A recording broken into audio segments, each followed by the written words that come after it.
Assalamualaikum warahmatullahi wabarakatuh. Saya nama Insinyur Eko Sumaryono, Magister Pertanian, sebagai dosen tetap di Fakultas Pertanian, Program Studi Agribisnis. Saya di sini mengajar sejak 2016. Adapun di sini pada PDD UKT PT saya akan menyampaikan mata kuliah Ekonomi Pertanian. Mata kuliah ini mempunyai CPL, yaitu mahasiswa diharapkan mampu menguasai analisis ekonomi pertanian dan merancang konsep pengembangan pertanian.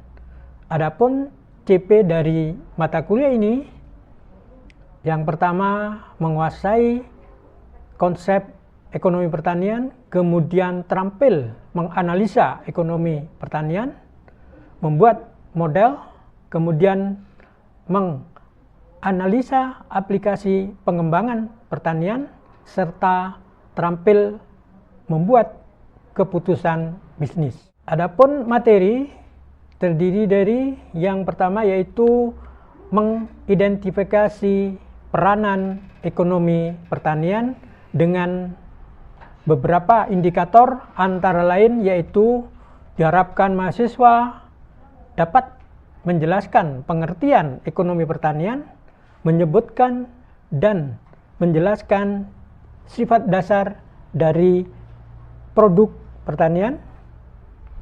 Kemudian yang kedua yaitu mendefinisikan problem apa saja yang ada pada ekonomi pertanian dengan beberapa indikator, yaitu pengertian tentang histori pertanian, kemudian menjelaskan juga macam-macam problem ekonomi pertanian. Dan yang ketiga yaitu mendeskripsikan tentang kredit pertanian dengan indikator mendeskripsikan rencana usaha, menjelaskan macam-macam kredit, kemudian juga menyusun rencana kredit. Dan yang keempat serta kelima yaitu mengetahui mengenai asuransi pertanian dengan indikator mendeskripsikan apa itu asuransi pertanian, serta menjelaskan macam-macam asuransi pertanian. Dan yang keenam yaitu menganalisa fungsi produksi pertanian dengan indikator mendeskripsikan produk total, produk rata-rata, serta produk marginal. Dan yang kedua yaitu memahami fungsi dari produksi pertanian, serta ketiga menyebutkan langkah-langkah untuk mencapai efisiensi pertanian. Kemudian pada pertemuan yang ke-8 adalah ujian tengah semester, dan 9-10 di sini adalah mengidentifikasi lembaga dan rantai pemasaran yang mencakup yaitu tentang definisi pemasaran pertanian, menjelaskan lembaga dan rantai pemasaran, serta cara menganalisa pemasaran. Dan berikutnya adalah tentang penawaran dan permintaan pertanian atau supply dan demand, dengan beberapa indikator yaitu memahami tentang hukum penawaran serta hukum permintaan.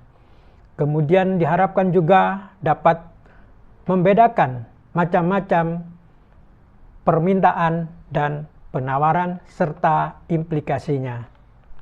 Dan dilanjutkan dengan peranan pertanian dalam ekonomi pertanian yang terdiri dari pengertian dan manfaat dari ekonomi pertanian terhadap pembangunan, kemudian juga fungsi petani dalam pembangunan. Kemudian juga mengukur dan mengendalikan problem serta kebijakan pertanian untuk pengembangan pertanian di masa depan. Adapun ukuran penilaian yang kami ambil adalah presentasi dari mahasiswa 20%, tugas 20%, keaktifan di dalam kelas dan di lapangan 20%, UTS 20%, serta UAS 20%. Demikian acara PDD UKT PT dari saya. Wassalamualaikum warahmatullahi wabarakatuh. Assalamualaikum warahmatullahi wabarakatuh.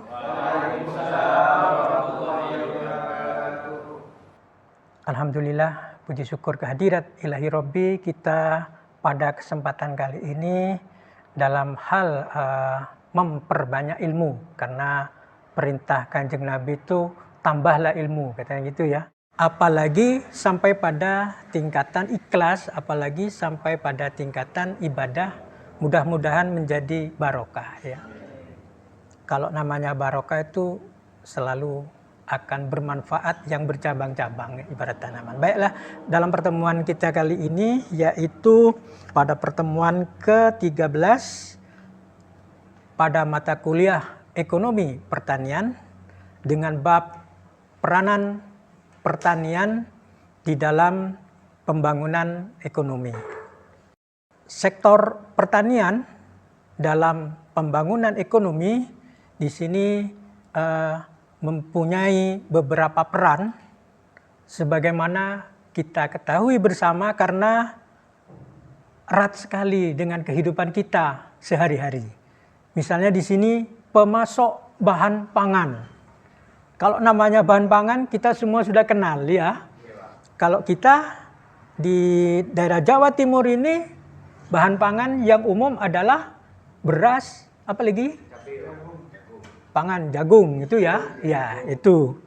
Nah, jadi peranannya di dalam pembangunan ekonomi itu yang utama ya, dua. Beras dan jagung. Kalau Bondowoso gimana? Termasuk kekurangan apa cukup? Cukup ya. Ya. Kalau Anda browsing di beberapa informasi bahwa beras Bondowoso ini cukup, tetapi kadang-kadang tidak tersedia di gudang-gudang. Kenapa? Ada yang tahu? Karena tengkulaknya banyak dari luar kota ya. Coba lihat Anda petani, dijual kepada pengepul, oleh pengepul dijual lagi kepada pedagang besar yang datang dari Jember, ada yang dari Banyuwangi, ada pula dari Surabaya. Sehingga seolah-olah gudang di Bondowoso sedikit ya. Padahal produksinya cukup. Kecuali terjadi bencana ya. Misalnya apa bencana? Erupsi, bencana. Terus serangan hama penyakit juga ya. Itu. Wereng ini, kalau wereng berita terkini ada yang dengar? Di kota mana yang serangan wereng besar itu? Di HP itu ada ya, Bojonegoro. Itu banyak sekali. Tapi Bondowoso juga sebagian ada yang terkena itu ya. Iya. Nah, jadi ini merupakan PR bagi sarjana pertanian bagaimana mengatasi hama wereng ini. Ya. Ada yang pernah tahu solusinya? Ya, itu. Tetapi kalau kita tanya pada petani, kadang-kadang ada yang sudah kebal ya. Kebal terhadap obat tertentu. Tetapi sekarang ada varietas baru yang tahan wereng, yaitu Inpari 47. Ya, mudah-mudahan kalau itu berhasil berarti mengatasi hama wereng insya Allah akan teratasi. Gitu ya. Walaupun tidak 100% tetapi meningkat cara. Yang penting kan solusinya ya. Solusi permasalahan apa di petani? Ini calon sarjana pertanian harus mengenal ada permasalahan apa. Oh, bagaimana solusinya? Jadi itu yang penting ya. Kemudian yang kedua, pemasok bahan baku. Kalau bahan baku itu bisa sebagai bahan baku industri ya. Contohnya apa? Misalnya kapas. Tapi kalau di Bondowoso kapas jarang ya. Kalau pemasok bahan baku ini bisa macam-macam. Contohnya apa lagi? Bahan baku untuk misalnya buah dalam kaleng ya. Kalau di Bondowoso apa kira-kira yang bisa masuk buah dalam kaleng? Salah. Strawberry ijen. Nah, yang penting adalah bagaimana penerapan ilmu itu dengan keadaan lingkungan di kita. Yang terdekat yaitu Kabupaten Bondowoso. Kemudian kalau ada permasalahan, calon sarjana dan mahasiswa pertanian harus bisa mencari solusinya. Itu yang penting. Yang ketiga adalah sumber pendapatan nasional. Kalau namanya sumber pendapatan nasional, kita sudah tahu. Bondowoso apa yang terkenal? Yang mendatangkan keuntungan secara PDB, produk domestik bruto, pendapatan kotor Kabupaten Bondowoso, yaitu antara lain kopi ya. Apalagi? Perkebunan, coklat ya. Apalagi? Ya, kalau padi ya juga, tetapi itu karena bahan pangan tadi ya. Yang menonjol, apalagi tembakau. Itu memberi keuntungan kepada petani, berarti kalau petani pendapatan tanam tembakau dia meningkat, berarti pendapatan petani juga meningkat. Pendapatan Kabupaten Bondowoso juga meningkat. Di situ logikanya ya. Kemudian juga tebu. Kalau tebu sebagai bahan untuk gula ya. Ya. Berikutnya adalah menyediakan kesempatan kerja. Wah, ini gampang secara teori dan secara praktek ya. Namanya kesempatan kerja, komoditas apa yang paling banyak menyerap tenaga kerja? Usaha tani apa? Tembakau ya. Mulai dari olah tanah, tanam itu ya. Terus ya. Cabai juga ya. Jadi dalam arti secara nasional menyediakan kesempatan kerja karena secara umum pengangguran itu banyak ya. Dengan adanya sektor pertanian itu sudah menyerap tenaga kerja. Berikutnya adalah sumber investasi. Kalau investasi itu apa? Menanaman modal ya. Yang menonjol misalnya kalau Kabupaten Bondowoso, tempo hari yang pernah ke Kawaijen, di situ banyak tanaman kentang ya. Tanaman kentang itu banyak yang bermitra. Kalau bermitra petaninya orang Kawaijen, modalnya banyak dari luar ya, banyak dari luar ya. Jadi itu sumber investasi dan sebagian mutu kentang itu bisa diekspor yang bagus-bagus ya. Apa manfaat kentang bagi kesehatan? Ada pernah tahu? Ya, karbohidrat. Yang lain apa lagi? Menurunkan kolesterol. Apa lagi? Tetapi itu ada komanya masih ya. Kalau digoreng beda. Meningkatkan kolesterol. Tapi kalau tidak digoreng, dikukus atau dimasak itu justru di situ ya. Kemudian saya juga pernah baca ada suatu penelitian di Jepang, usianya orang di atas 80 tahun masih kuat mencangkul di Jepang. Setelah diteliti, petani itu sering makan kentang. Jadi itu antara lain khasiatnya ya. Jadi begitulah penelitian ilmiah itu bagaimana manfaatnya terhadap kesehatan. Antara lain seperti itu. Jadi manfaat kentang antara lain seperti itu ya. Berikutnya adalah penghasil devisa negara hubungannya dengan ekspor. Jelas kalau ini ya. Apa yang ekspor Bondowoso? Kopi ya. Itu. Lainnya itu apa? Cabai juga ekspor ya. Iya. Dan konon harganya cabai ini bisa melebihi tanaman pangan ya. Tapi kalau harga agak tinggi ya. Tapi kalau sudah harga merosot, waduh itu bikin rugi ya. Bikin pusing ya. Berikutnya adalah kontribusi sektor pertanian di situ sebelah kanan.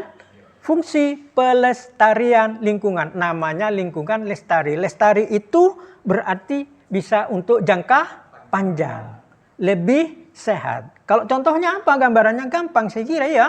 Apa supaya lestari mencegah erosi misalnya ya. Bagaimana solusinya untuk mencegah erosi? Antara lain dengan tanam model teras iring. Jadi model teras iring misalnya di tanah miring itu dibikin berlawanan sehingga air tidak langsung terjun, tertahan di situ ya. Di samping itu juga dengan adanya beberapa tanaman keras berarti menguatkan tanah di situ ya, menguatkan. Itu antara lain pelestarian lingkungan. Di samping itu sebetulnya kalau hutan-hutan yang alami, kadang-kadang dia walaupun kopi, walaupun tidak dipupuk secara non-organik, juga bisa subur, asal tahu caranya. Dari apa? Dari alami apa? Ada penelitian di Thailand kalau nggak salah itu, dia membuat pupuk organik dengan meniru peristiwa alam. Yaitu di misalnya kawijen, daun-daun yang berguguran. Kemudian ranting-ranting yang berguguran. Mereka dibiarkan menjadi humus. Lapuk, kena hujan, kena panas, itu merupakan juga pengembalian unsur-unsur hara yang diperlukan oleh tanaman itu. Kemudian berikutnya adalah pasar potensial dan sumber pendapatan. Kalau namanya pasar potensial, pasar itu bisa supply, bisa demand, bisa penawaran, bisa permintaan. Kalau penawaran berarti mereka menawarkan atau memberi.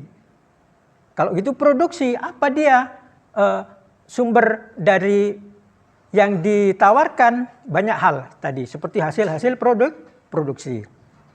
Kalau permintaan, apa yang diminta? Dengan adanya sektor pertanian terhadap sektor yang lain. Apa contohnya? Misalnya dengan banyaknya pertanian, berarti petani membutuhkan alat semprot misalnya ya, sprayer. Semakin banyak petani, semakin banyak butuh alat semprot. Berarti dia membutuhkan kan ya. Di samping itu mesin, traktor, pengolahan dan sebagainya ada di situ. Dan ini ada kemarin kalau ada berita bahwa Situbondo itu bisa membuat kopi luwak tanpa memelihara luwak. Ada yang pernah dengar? Nah, itu adalah menggunakan alat sebangsa fermentasi.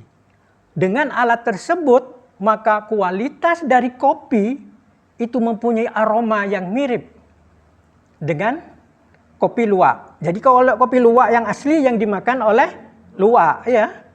Tapi kalau kopi luwak yang difermentasi dengan alat tersebut dia diolah fermentasi, hasil aromanya mirip seperti kopi luwak. Harapan kita dalam waktu dekat Bondowoso harus cepat seperti itu juga kan ya. Sebab harganya sangat tinggi dibanding dengan yang biasa. Kopi luwak itu konon di Jakarta saja bisa 300.000 satu gelas ya. Kalau Anda bisa seperti itu, cepat kaya ya. Nah, jadi informasi seperti itu sebagai calon sarjana pertanian sangat dimungkinkan. Berikutnya adalah tenaga kerja dan akumulasi kapital. Jelas kalau tenaga kerja, kalau kapital itu apa? Modal ya. Berarti menjadi berkumpulnya modal. Kemudian berikutnya bahan pangan serat. Kalau bahan pangan serat itu yang nampak secara ilmu kesehatan yaitu tanaman sayuran. Itu mengandung serat ya. Konon kalau seseorang kurang serat maka biasanya kurang lancar itunya ya, kurang lancar. Jadi harusnya dalam keadaan cukup. Berikutnya adalah sumber investasi. Tadi sudah sama ya. Kemudian adalah bahan pangan industri. Kalau bahan industri hubungannya dengan pangan, apa contohnya? Jadi misalnya makanan dalam kaleng gitu ya. Nah ini yang perlu dikembangkan, kira-kira apa Bondowoso yang bisa meningkatkan pangan dalam kaleng. Apa kira-kira potensinya Bondowoso?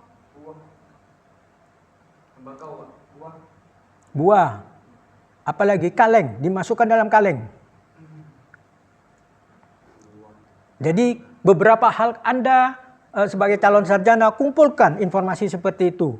Antara lain sekarang yang lagi harga dari jahe di luar negeri itu meningkat. Jadi punya prospek yang besar untuk mencari keuntungan dengan menjadi pengusaha jahe. Di luar negeri harganya tinggi. Yang kedua adalah apa? Sayur yang memiliki nilai gizi tinggi di luar negeri sangat dihargai. Apa itu? Kelor. Kelor. Kalau Maduranya apa? Merongki ya. Maduranya merongki. Jadi kalau Anda browsing itu harga di luar negeri sangat tinggi sekali. Rahasianya di mana? Bagaimana cara mengolahnya. Iya. Tetapi kalau Anda tidak bisa cara mengolahnya, tidak usah putus asa. Anda bisa bertanam dan banyak ada yang akan tengkulaknya itu banyak, tinggal browsing itu ya. Tapi yang mau dapat 1 kilo ya lumayan ya. Tetapi itu berapa informasi sebagai Anda calon sarjana nanti kira-kira saya bisa berbisnis apa ya. Beberapa peluang-peluang seperti itu sangat baik sebagai wawasan keilmuan kita. Hubungannya dengan ekonomi pertanian. Berikutnya adalah sektor pertanian dalam pembangunan ekonomi, perkembangan ilmu dan inovasi menyebabkan meningkatkan pembelian input. Tadi sudah ya, pembelian input. Jadi misalnya pembelian alat semprot, traktor, dan lain sebagainya ya, terhadap sektor industri. Berikutnya permintaan akan jasa off-farm seperti pendistribusian, penyimpanan, dan pengolahan mengalami peningkatan. Karena kebanyakan sifat dari produk pertanian adalah tidak tahan lama. Jadi bagaimana teknik penyimpanan dan pengelolaannya supaya bisa mengatasi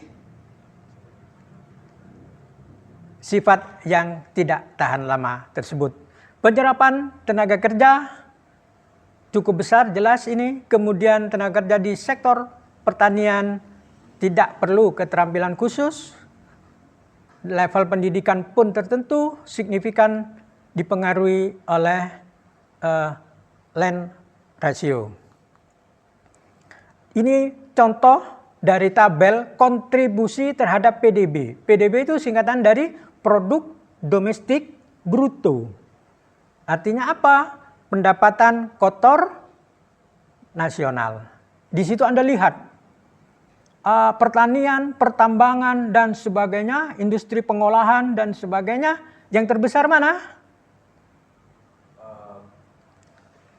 Industri pengolahan, ya. Jadi pengolahan bahan pangan ini memiliki kontribusi yang terbesar. Jadi di sini merupakan alat ukur peranan sektor terhadap suatu perekonomian negara. Jadi kebanyakan memang butuh penggunaan teknologi. Oleh sebab itu pengemasan hasil produk pertanian ini merupakan harapan masa depan kalau bisa merakyat. Jadi kalau dulu yang bisa menjual barang kemasan hanya para pabrikan, harapan kita sampai kepada petani pun bisa melakukan itu. Nah, itulah yang dibutuhkan penyebaran informasi kepada petani, termasuk juga penggunaan alat-alat yang modern. Sehingga yang biasanya penghasilan diambil oleh para pemilik pabrik itu sudah bisa menjadi penghasilan dari petani, ya. Perkembangan kebijakan. Jadi kebijakan ini bagaimana supaya memperlancar dari ekonomi pertanian. Contoh di sini ada di tahun 2011 kebijakannya adalah pembelian minimum 2012, pembelian minimum pada 2010-12 subsidi pupuk. Jadi harapan dengan adanya subsidi pupuk maka kebutuhan biaya petani bisa dibantu, ya. Kemudian subsidi benih. Kenapa subsidi benih kok diperlukan oleh petani? Kenapa? Keadaan umum benih yang bermutu itu harganya mahal. Kalau Anda lihat harga benih jagung berapa? Bisa 80, 75, 1 kilo ya. Kalau sudah dijual harga jagungnya berapa? 4.000, 5.000 ya per kilo jagung.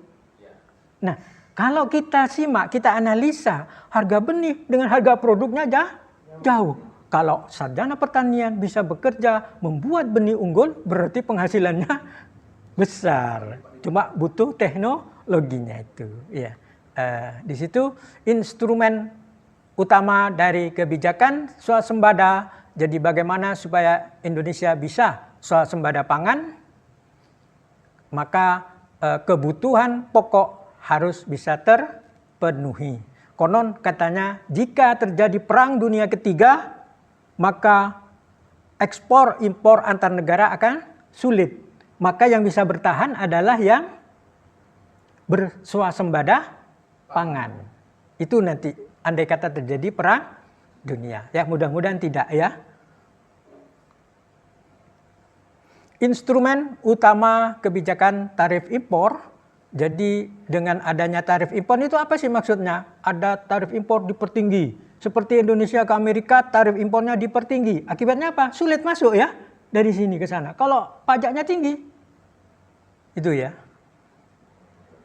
Jadi itu disesuaikan dengan kebutuhan.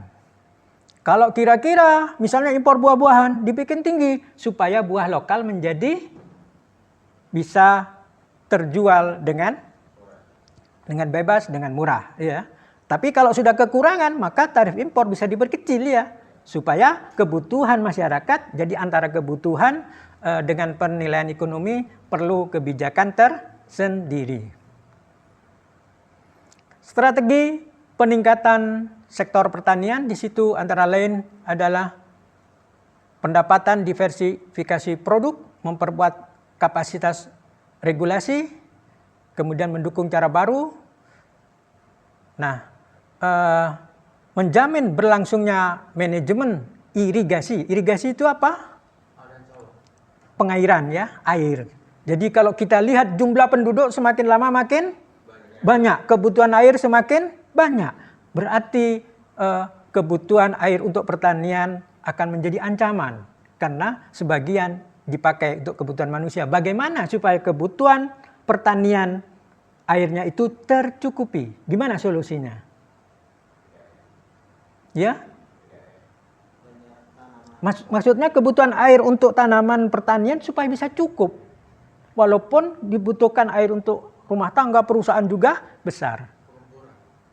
Ya, antara lain solusinya adalah bagaimana menanam tanaman supaya hemat air. Kalau Anda browsing itu, jadi berapa kebutuhan tanaman satu? Pakai air tetes, bisa ya. Jadi tidak banyak yang terbuang. Kemudian kalau di sawah, sebagian air kan meresap ke dalam tanah ya. Supaya tidak meresap dalam, maka dalam kebutuhan, misalnya kebutuhan akar itu 30 cm, di bawah 30 cm dikasih plastik. Sehingga air tidak banyak yang terbuang ke bawah terus ya. Itu antara lain beberapa solusi agar hemat air. Tetapi kebutuhan air masih tetap tercukupi.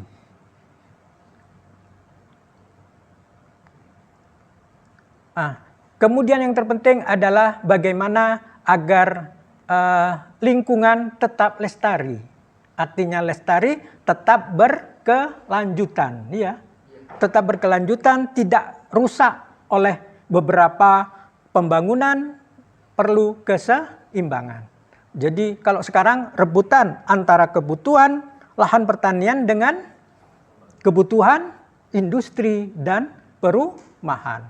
Oleh sebab itu dikeluarkanlah kebijakan kalau masih ada tanah pekarangan dan tegal agar pembangunan rumah dan perusahaan tidak menggunakan lahan sawah. Sehingga kebutuhan untuk pertanian, untuk swasembada pangan menjadi lebih tercukupi. Demikian materi kita kali ini. Terima kasih dan wassalamualaikum warahmatullahi wabarakatuh. Waalaikumsalam warahmatullahi wabarakatuh.